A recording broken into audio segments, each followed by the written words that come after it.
Ang laki. Sariwang-sariwa po.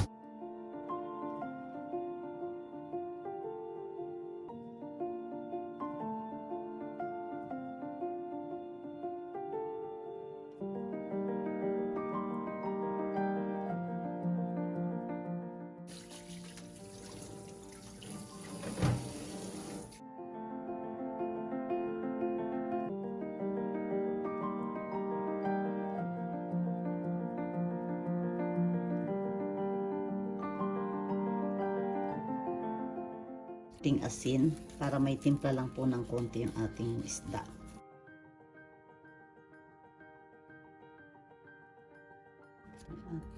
Hatiin lang po natin sa dalawa. Ito.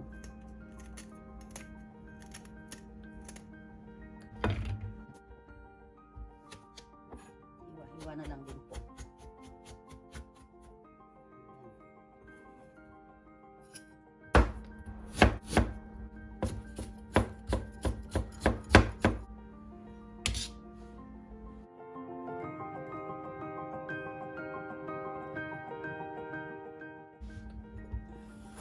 Dagdag lang po natin sa kulay. Ayan po ang sahog natin. Coconut milk, tamarind paste. Pwede po kayong gumamit nung nabibili sa palengke na tamarind na yung bilog-bilog po, tapos pipigain nyo lang po yung katas. Tapos konting bagoong alamang at ang ating red curry paste.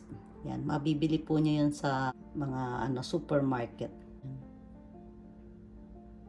Ilagay ko na po yung isda. Dahan-dahan lang po.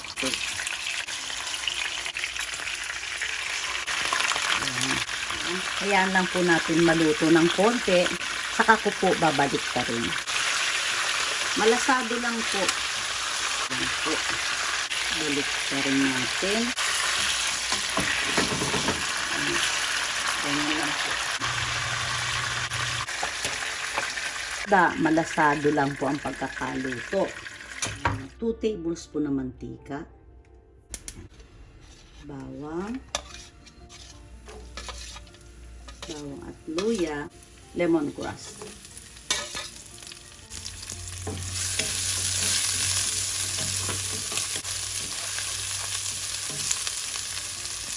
Bagoong alamang.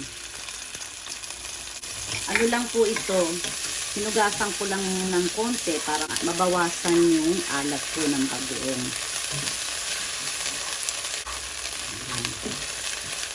Ganyan po.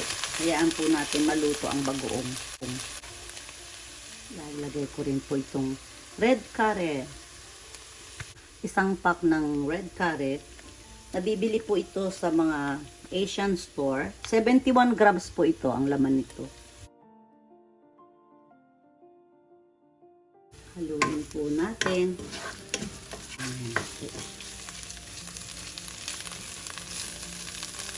300 ml na water. Tubig. Ayan.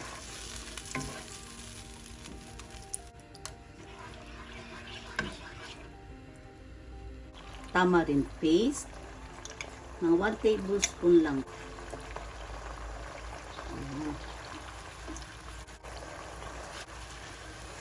Pakuluan nyo na lang po.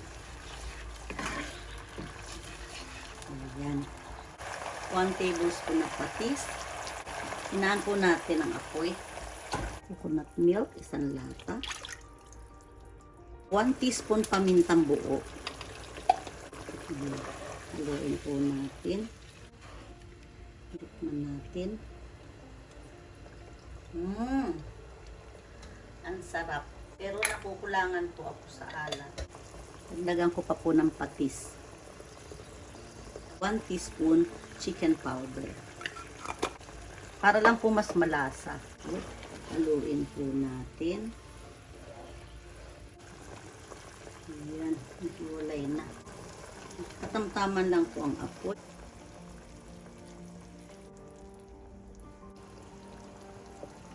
Ang sarap.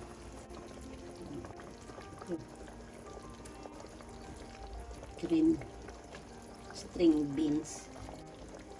Lemon.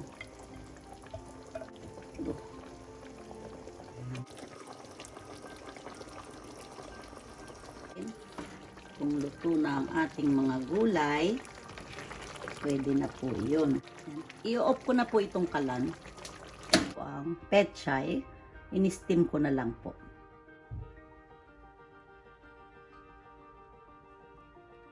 Napakasarap.